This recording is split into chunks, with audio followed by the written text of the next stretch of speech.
Hello familia, how you doing? It's Andres coming back to you again. Now I'm going to be talking to you about the timing rules for salsa. This is for all genres and all styles when it comes to the basic step. When you're out social dancing, there isn't too much worse than dancing with somebody after you've perhaps taken a few classes and you think that you know what you're doing, and the person that you're dancing with is doing something completely different. You start to question yourself. You start to say, okay, did I learn the right thing? Or is it, obviously the first thing you do is blame yourself, right? But there's an understanding and there's a set of rules that needs to be applied when talking about a social dance. This is what makes it social. There's a certain set of rules or set of guidelines when it comes to steps and when it comes to timing that allows everyone in the universe ideally to be able to come together regardless of whether you speak the same language or not, regardless of where you come from. When you're talking about something like salsa or casino or mambo or bachata or any social dance for that matter, that everyone is under the same set of rules and same set of guidelines and understanding to be able to move forward.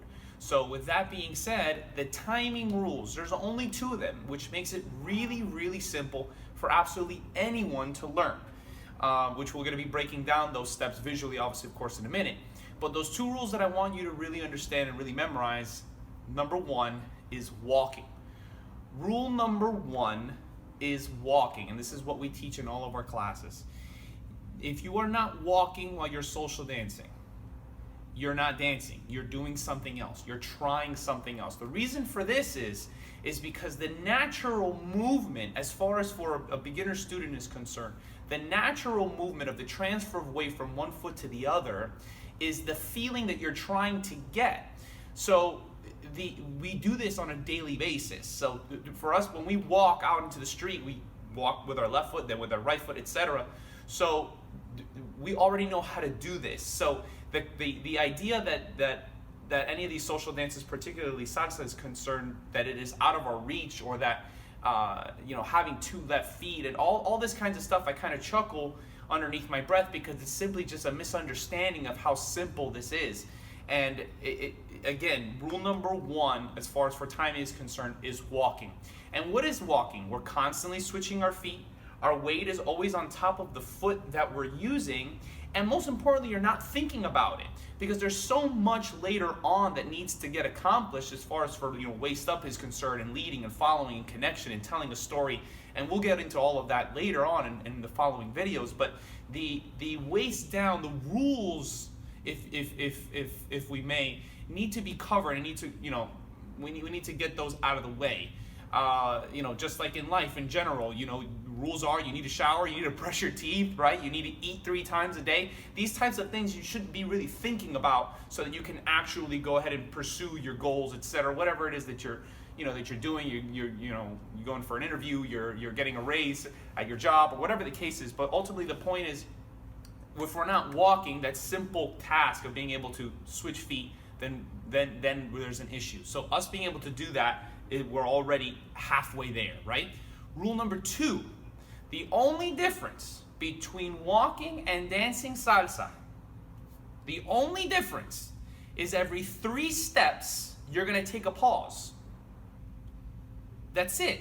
So if I'm walking like normal, 1, 2, 3, you're taking 3 steps, you take a pause, and then you continue on with the next foot, 5, 6, 7, etc. And we'll break down into the numbers and what that means later on. But the concept is, if I'm just walking like normal, but I'm pausing every 3 steps, I'm all of a sudden on the timing for salsa. So if you're going left, right, left, immediately after the left foot, you assume the right foot. That's fine. But the only difference between the walking and the dancing salsa is that every 3rd step, you're going to take that pause, right? So don't worry so much about forward and back and side and these directions that you see in a lot of other videos that you're watching or any other class that you take. Just more so the understanding of the timing, and the timing being when are you supposed to place your foot onto the floor, which is what again allows you to connect with your partner. Without being able to do this, you're not able to connect with your partner on the same foot. If you're not on the same foot, then you're definitely not going to be able to go ahead into turn patterns and all that kinds of nice, cool stuff. So obviously, of course, when the man is on his left foot, the lady's on her right. So you're constantly on opposite feet, which allows you to mirror each other and start to actually connect with that person waist down, which that is by far the most important step before you can actually go ahead and engage into other more complicated things. Andres Fernandez signing out.